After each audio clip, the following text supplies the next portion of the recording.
In the 1950s and 60s, doctors told new mothers that formula was scientifically superior to breast milk, and some hospitals automatically gave women hormone shots to dry up their milk without even asking.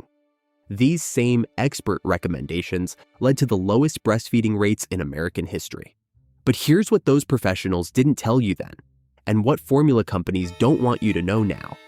Consumer Reports testing in 2025 found that nearly half of baby formulas contain potentially harmful levels of heavy metals, including lead, arsenic, and cadmium.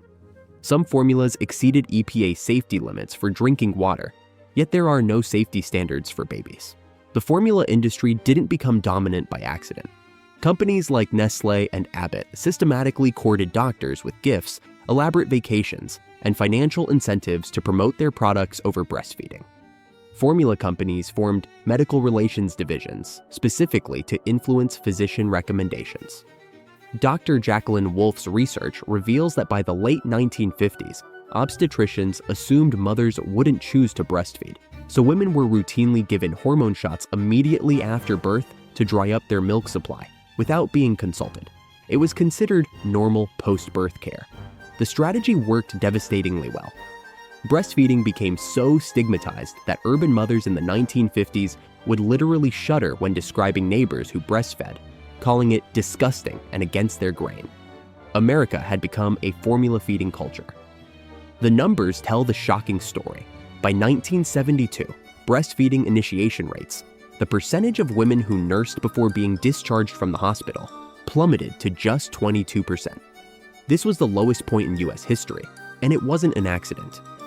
According to the American Medical Association, physicians in the 1940s and 1950s regarded formula as a well-known, popular, and safe substitute for breast milk. The medical community had become so dismissive of breast milk that aggressive marketing campaigns proclaimed formula was scientifically engineered to be better than nature. Meanwhile, formula companies were experiencing explosive growth. What's now a multi-billion-dollar industry was built on convincing an entire generation of doctors and mothers that centuries of human evolution had gotten infant nutrition wrong, and that corporate laboratories could do better. The women's health movement of the 1970s finally began questioning these practices, asking why scientific feeding with artificial products was considered superior to natural breast milk. But the damage was done.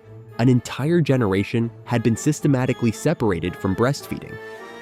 Fast forward to 2025, and Consumer Reports testing reveals the disturbing truth about what's actually in modern baby formula.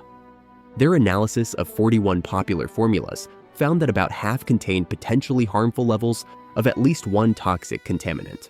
7 formulas contained inorganic arsenic, a known carcinogen, with some brands like Abbott's L-Care and Similac Alimentum showing the highest levels. 18 formulas contained concerning levels of lead, a neurotoxin that can impair brain development even in trace amounts.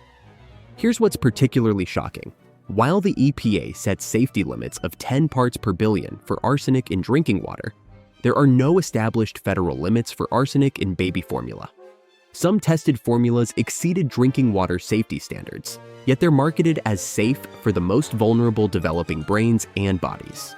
But heavy metals aren't the only concern. Modern formula ingredients read like a chemistry experiment.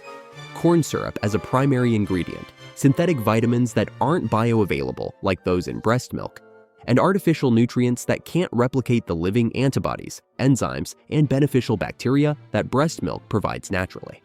A congressional investigation found that over 30% of infant formulas contained detectable levels of lead, while research shows that formula-fed babies have enlarged kidneys, smaller thymus glands, different heart structures, and altered brain development compared to breastfed infants. The European Union has banned or restricted over 1,600 chemicals from cosmetics and food products, while the United States has banned fewer than a dozen. Many toxic ingredients found in American formulas are illegal in European baby products, yet remain perfectly legal here. What's truly infuriating is that we're still seeing the same pattern: corporate profits prioritized over infant health, with regulatory agencies that seem more interested in protecting industry than babies. The FDA's own testing has been limited to just 6 formula samples since 2018. The baby formula story spans 70 years of corporate manipulation, from bribing doctors in the 1950s to ignoring toxic contamination today. What seemed like medical progress was actually a systematic campaign to replace natural nutrition with profitable products. The lesson isn't that all formula is dangerous. It's that we must question when industries that profit from our choices also fund the research and influence the experts who guide our decisions. Being an informed parent means understanding this history and demanding better safety standards.